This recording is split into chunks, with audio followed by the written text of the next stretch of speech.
नमस्कार दोस्तों, स्वागत है आप सभी का हमारे यूट्यूब चैनल ऑब्जेक्टिव सेंटर पर।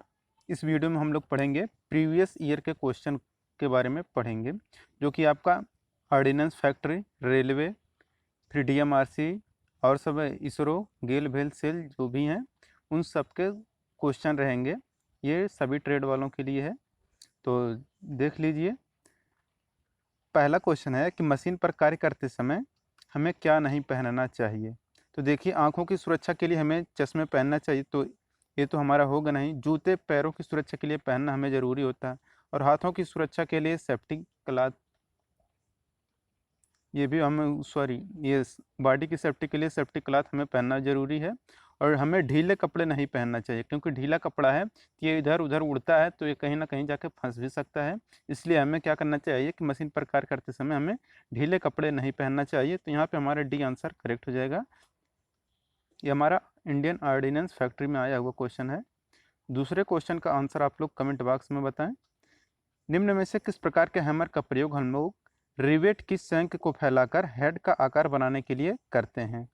ऑप्शन है ball pin hammer, cross pin hammer, straight pin hammer, soft pin hammer. तो देखिए, जिसका प्रयोग हम लोग रिवेट की संख्या को फैलाकर हेड का आकार बनाने के लिए करते हैं वह हमारा रहता है बॉल पिन हैमर।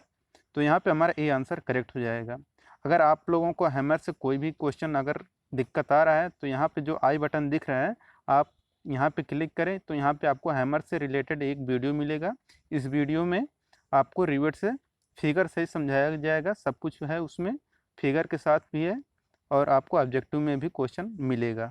तो आप लोग इस वीडियो को अगर नहीं देखे हैं तो आप लोग इस आई बटन पर जाके क्लिक करके देख सकते हैं, या डिस्क्रिप्शन बॉक्स में हमने लिंक दिया है, आप वहाँ से भी देख सकते हैं। वहाँ से आपको सारा कन्फ्यूजन दूर हो जाएगा। हैमर से रिलेटेड जितने भी क्वेश्चन रहेंगे आपको फिगर से ही समझाया गया है। तो यहाँ पे देखिए कि जिस हैमर का प्रयोग रिवेट की संख्या को फैलाकर हेड का आकार बनाने के लिए किया जाता है वह हमारा बॉल पिन हैमर होता है। बॉल पिन हैमर का जो सिरा होता है यहाँ ऊपरी वाला, यह बॉल की तरह होता है, इसलिए इसका जो पिन होता है, इसे हम लोग जो ऊपरी सिरा रहता है इसे हम लोग पिन बोलते हैं, और ये इसी पिन का आकार क्या होता है, बाल की तरह होता है, इसलिए इसे हम लोग क्या नाम देते हैं, बॉल पिन हैमर। अब है दूसरा क्वेश्चन यहाँ पे नेक्स्ट, यानी कि तीसरे नंबर क्वेश्चन है कि हाई स्पीड स्टील का उष्मा उपचार निम्न प्रक्रिया द्वारा किया जाता है। ऑप्शन है अनिलिंग, हार्डनिंग, टेम्परिंग, डी है यह सभी। तो देखिए, हाई स्पीड स्टील का जो हीट ट्रीटमेंट किया जाता है जिस प्रोसेस के द्वारा, वह हमारा रहता है अनिलिंग द्वारा भी करते हैं, हार्डनिंग भी करते हैं और टेम्परिंग भी करते हैं। यहाँ पे हमारा डी आंसर करेक्ट हो जाएगा, यह सभी यहाँ पे करेक्ट आंसर हो जाएगा। यह हमारा सेल में आया हुआ क्वेश्चन है, देख सकते हैं कि सेल प्लांट में आया हुआ क्वेश्चन है। यहाँ पे जितने क्वेश्चन मिलेंगे सब आपको प्रीवियस ईयर में किसी न किसी एग्जाम में आए हुए सारे क्वेश्चन रहेंगे। चौथा क्वेश्चन है, कमेंट बॉक्स में आप लोग आंसर बताइए। हीट इंजन में मूल रूप से क्या कार्य होता है? ऑप्शन है कोयले से बिजली बनाना, किसी भी अन्य ऊर्जा को यांत्रिक रूप में बदलना, ऊष्मीय ऊर्जा को यांत्रिक रूप में बदलना, किसी ऊर्जा से बिजली पैदा करना। तो देखिए, जो हीट इंजन में मूल रूप से जो कार्य होता है हीट इंजन का, इसका मेन कार्य यही होता है कि जो ऊष्मीय ऊर्जा रहता है उसको यांत्रिक ऊर्जा में बदलना होता है। तो यहाँ पे हमारा ऐसा आंसर नंबर सी दिख रहा है कि उसमें जो ऊष्मा ऊर्जा रहता है उसको क्या करता है हीट इंजन, यांत्रिक ऊर्जा में बदलता है, यानी कि यांत्रिक कार्य में बदलता है। तो यहाँ पे हमारा सी आंसर करेक्ट होगा।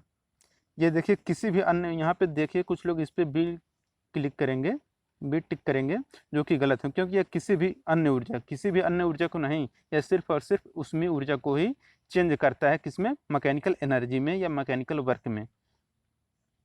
पांचवा क्वेश्चन है, तो यहाँ पे देख लीजिए, चौथे में हमारा सी आंसर करेक्ट होगा, याद रखिएगा, बी नहीं सही होगा। पांचवा क्वेश्चन है कि इंजन स्ट्रोकों से विकसित शक्ति के उत्पादन में इनमें से किसका योगदान होता है? ऑप्शन है कनेक्टिंग रॉड, क्रैंकशाफ्ट, गतिपाल पहिया, डी है यह सभी। तो देखिए, इंजन स्ट्रोकों से विकसित शक्ति के उत्पादन में इनमें से जिसका योगदान होता है वह हमारा रहता है कनेक्टिंग रॉड का भी योगदान रहता है इसमें, क्रैंकशाफ्ट का भी मेन फंक्शन होता है, और गतिपालक पहिया जिसे हम लोग फ्लाई व्हील बोलते हैं, इसका भी फंक्शन होता है शक्ति के उत्पादन में। तो यहाँ पे हमारे डी आंसर करेक्ट हो जाएगा कि इन तीनों का भी हमें ज़रूरत पड़ता है पावर ट्रांसमिशन करने के लिए या पावर को उत्पादित करने के लिए। तो यहाँ पे हमारा डी आंसर करेक्ट हो जाएगा, यह सभी। छठा क्वेश्चन है, जो कि हमारा RRB Patna assistant loco pilot का आया हुआ क्वेश्चन है। तो मारुति 800 कार में प्रयोग होने वाले स्टीयरिंग गियर प्रकार का है। ऑप्शन है रैक तथा पिनियन, वर्म तथा रोलर, वर्म तथा पहिया, इनमें से कोई नहीं। तो देखिए जो मारुति 800 कार रहता है इसमें जो स्टीयरिंग गियर प्रयोग किया जाता है वह हमारा रहता है रैक और पिनियन। तो यहाँ पे हमारा ए आंसर करेक्ट हो जाएगा, रैक और पिनियन। 7वां क्वेश्चन है जो कि DRDO में आया हुआ क्वेश्चन है, मैकेनिकल डीजल में आया है। तो गियर बॉक्स तक पहुंची इंजन की शक्ति डिफरेंशियल तक पहुंचाने का कार्य किसके द्वारा किया जाता है? ऑप्शन है क्लच के द्वारा, प्रोपेलर शाफ्ट के द्वारा, क्रैंक शाफ्ट द्वारा, इनमें से कोई नहीं। तो देखिए गियर बॉक्स तक पहुंची इंजन की शक्ति डिफरेंशियल तक पहुंचाने का जो कार्य करता है इसका रहता है या प्रोपेलर शाफ्ट का कार्य रहता है कि वह क्या करता है प्रोपेलर शाफ्ट कि गियर बॉक्स तक जो पहुंची इंजन की शक्ति रहता है वह डिफरेंशियल तक पहुंचाने का कार्य प्रोपेलर शाफ्ट का रहता है। 8वां क्वेश्चन है एक इंजन कूलिंग प्रणाली में एक थर्मोस्टेट का क्या कार्य होता है? ऑप्शन ए कूलेंट को उबलने से रोकता है, बी है या इंजन की नॉर्मल रनिंग तापमान को बनाए रखता है। ये बिल्कुल सही है, तो यहाँ पे हमारे बी आंसर करेक्ट हो जाएगा। ये RRB कोलकाता में आया हुआ है लोको पायलट में। 9वां क्वेश्चन है, आप लोग कमेंट बॉक्स में आंसर जरूर करें। यह DMRC का आया हुआ क्वेश्चन है मेंटेनर टेक्नीशियन में कि कार में प्रयोग होने वाली बैटरी की विशेषता क्या होती है? ऑप्शन है कम समय के लिए उच्च वोल्टेज की क्षमता, कम समय के लिए अधिक धारा की क्षमता, किसी विशिष्ट गुण की आवश्यकता नहीं है, उपरोक्त में से कोई नहीं। तो देखिए जो कार में प्रयोग होने वाली बैटरी की विशेषता रहती है यह रहता है कि कम समय के लिए उच्च वोल्टेज की क्षमता दे। वही होता है कार की जो बैटरी प्रयोग होती है उसकी यही विशेषता होती है कि बहुत कम समय में क्या करे, ज़्यादा से ज़्यादा वोल्टेज दे दे। 10 नंबर का क्वेश्चन है कि अपकेंद्रीय सुपरचार्जर में रोटर लगभग कितना चक्कर प्रति मिनट की दर से घूमता है? तो देखिए जो अपकेंद्रीय सुपरचार्जर रहता है उसमें जो रोटर घूमता है उसकी जो स्पीड रहती है वह लगभग में रहता है हमारा 1000 चक्कर प्रति मिनट रहता है। तो 1000 चक्कर प्रति मिनट की दर से अपकेंद्रीय सुपरचार्जर में रोटर लगभग घूमता है। तो यहाँ पे हमारा बी आंसर करेक्ट हो जाएगा। ये देखिए हमारा बिजाग स्टील फिटर में आया हुआ क्वेश्चन है। तो यहाँ पे आपको सारे क्वेश्चन प्रीवियस ईयर के ही मिलेंगे। अगर वीडियो आपको पसंद आ रहा हो तो वीडियो को ज़रूर लाइक कर दें और अपने दोस्तों के साथ ज़रूर शेयर करें वीडियो को। 11 नंबर क्वेश्चन है संपूर्ण जानकारी के अभाव में किसी मशीन का परिणाम क्या हो सकता है? ऑप्शन है परिष्कृत, दुर्घटना, सी ए और बी दोनों, डी है इनमें से कोई नहीं। तो देखिए अगर संपूर्ण जानकारी का अगर आपको अभाव है तो वहाँ पे आपको दुर्घटना होना की संभावना हो सकती है। अगर आपको जानकारी नहीं है तो आप दुर्घटना से ग्रसित हो सकते हैं, यानी कि दुर्घटना आपके साथ घट सकती है अगर आपके पास जानकारी का कमी है। 12 नंबर का क्वेश्चन है कि फाइल के सेफ एज का प्रयोग किया जाता है किसके लिए? ऑप्शन है अच्छी फिनिश देने के लिए, संलग्न भुजाओं को बचाने के लिए, केवल फ्लैट सरफेसों को फिनिश करने के लिए, धातु को बहुत तेज़ी से काटने के लिए। तो देखिए फाइल के सेफ एज का जो हम लोग प्रयोग करते हैं यह अच्छी फिनिश देने के लिए हम लोग क्या करते हैं, फाइल के सेफ एज का प्रयोग करते हैं।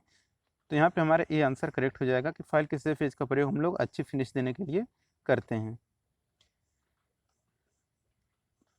देखिए 13 नंबर का क्वेश्चन है, ये हमारा लोको पायलट में आया हुआ क्वेश्चन है। केस हार्डनिंग की एक विधि में स्टील पर अमोनिया गैस को छोड़ा जाता है, इससे हम लोग क्या कहते हैं? तो देखिए केस हार्डनिंग विधि में जिस विधि में हम लोग अमोनिया गैस प्रयोग करते हैं वह हमारा क्या कहलाता है?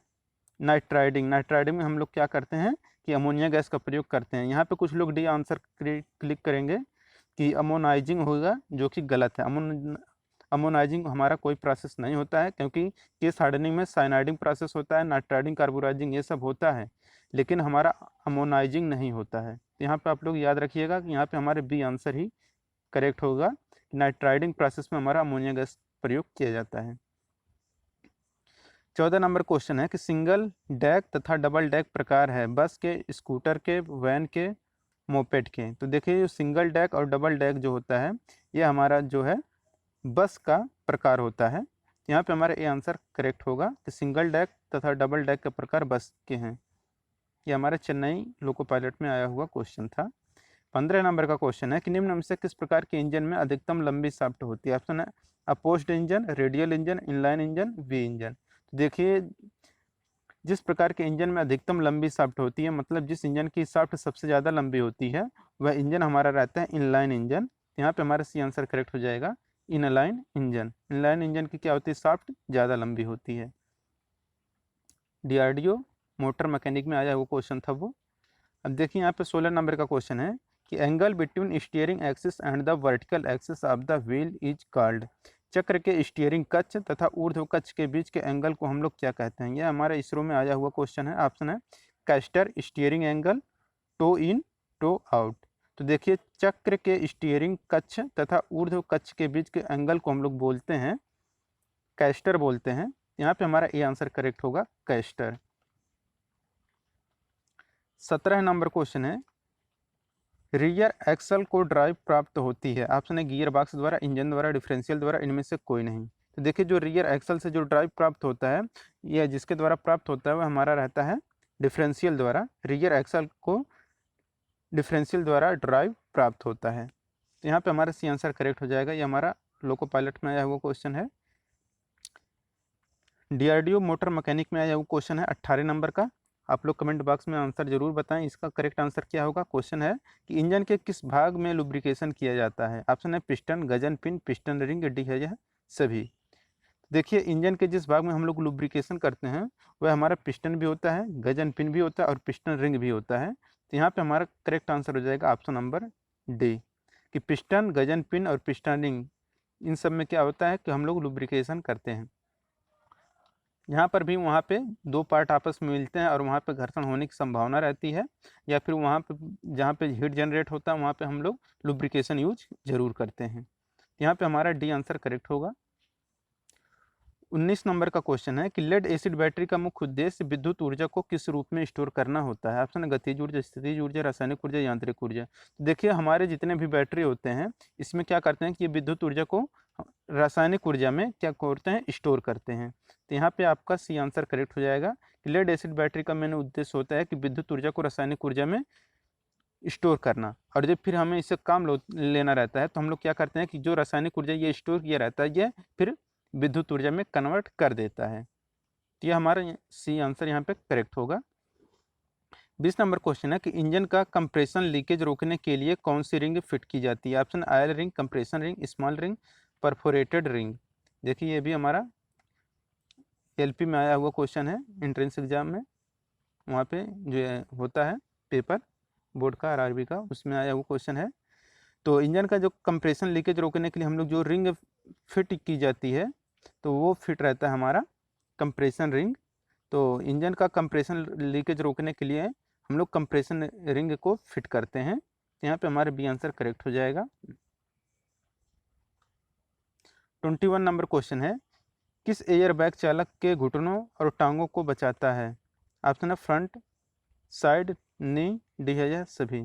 तो देखिए जो एयर बैग रहता है वह चालक के घुटनों और टांगों को जो बचाता है तो वो उसमें जो रहता है ये हमारा रहता है नी क्या, नी एयर बैग जो रहता है, नी एयर बैग चालक के घुटनों और टांगों को बचाता है।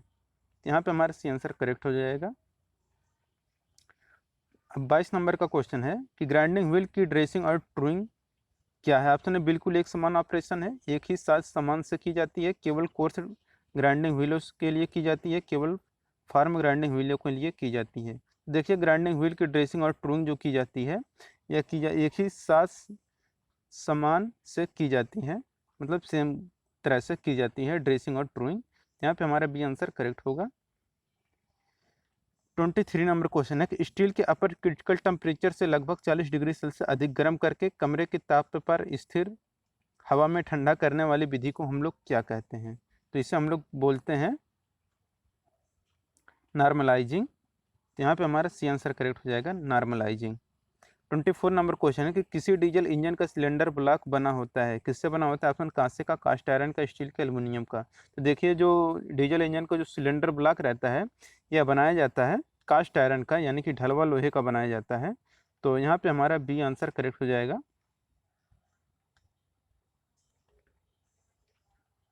25 नंबर क्वेश्चन है एक दो स्ट्रोक साइकिल इंजन डट डट डट में एक पावर स्ट्रोक उत्पन्न करता है। ऑप्शन है क्रैंकशाफ्ट के प्रत्येक चक्कर, क्रैंकशाफ्ट के 2 चक्कर, क्रैंकशाफ्ट के 3 चक्कर, क्रैंकशाफ्ट के 4 चक्कर। देखिए जो अगर आपका 2 स्ट्रोक साइकिल इंजन है तो वो जो एक पावर स्ट्रोक जो उत्पन्न होता है यह क्रैंकशाफ्ट के प्रत्येक चक्कर में उपलब्ध होता है, उत्पन्न करता है। यानी कि 2 स्ट्रोक साइकिल इंजन में क्रैंकशाफ्ट के प्रत्येक चक्कर में 1 पावर स्ट्रोक उत्पन्न होता है।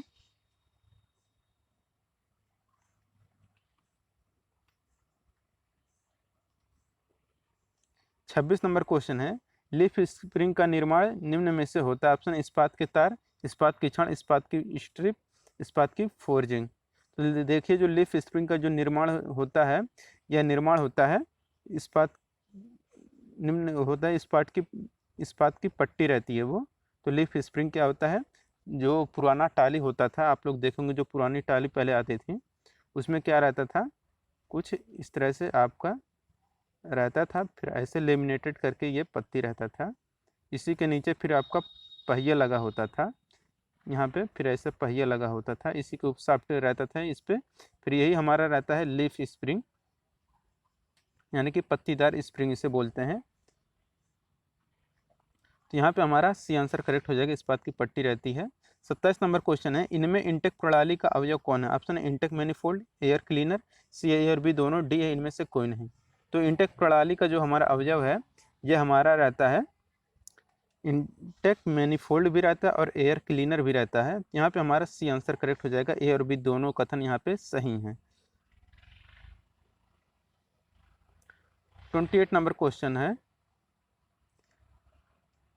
ल्यूब आयल की तरह का सतह का पता लगाया जाता है। तो ल्यूब आयल की सतह का पता लगाया जाता है, ऑप्शन है पता लगाने की जरूरत नहीं है, डायल गेज के द्वारा, डिपस्टिक से, इनमें से कोई नहीं। तो देखिए जो ल्यूब आयल की सतह का जो हम लोग पता लगाते हैं यह डिपस्टिक से लगाते हैं। तो डिपस्टिक यहाँ पे करेक्ट आंसर हो जाएगा। ये हमारा एलपी में आया हुआ क्वेश्चन है, प्रीवियस ईयर का है।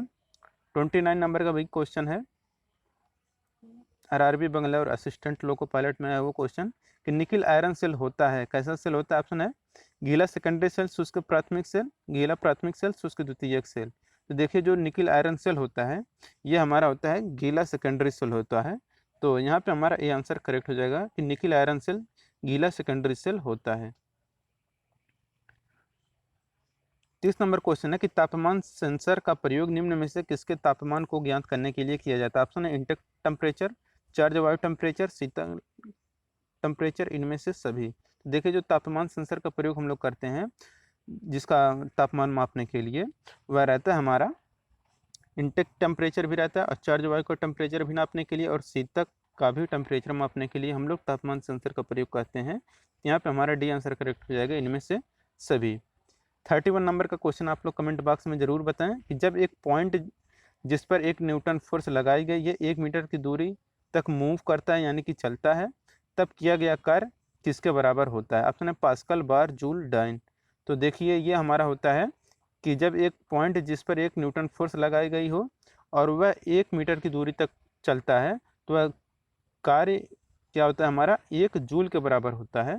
यहाँ पे हमारा सी आंसर करेक्ट हो जाएगा, 1 जूल के बराबर होता है। क्योंकि देखिए हमारा जो कार्य होता है, कार्य का मात्रक हमारा क्या होता है, या तो जूल होता है या SI मात्रक होता है,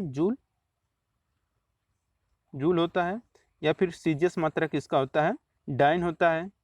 तो यहाँ पे पास्कल हमारा हो नहीं सकता क्योंकि ये हमारा वो है प्रेशर का, और बार भी हमारा क्या है, प्रेशर का मात्रक है। तो ये हमारा ए और बी होगा नहीं। और ये हमारे सारे कितने हैं, ये मीटर में दिया है, किसमें है, SI मात्रक है। तो SI में है तो SI में हमारा जूल ही होगा। यहाँ पे हमारा जूल करेक्ट आंसर हो जाएगा। तो दोस्तों अगर वीडियो आपको पसंद आया हो तो वीडियो को जरूर लाइक कर दें। अगर आप हमारे चैनल पर नए हैं तो चैनल को सब्सक्राइब कर लीजिए, अपने दोस्तों के साथ वीडियो को जरूर शेयर करें और नेक्स्ट पार्ट इसका हम लोग जरूर देखेंगे। मिलते हैं नेक्स्ट वीडियो के साथ। Thank you.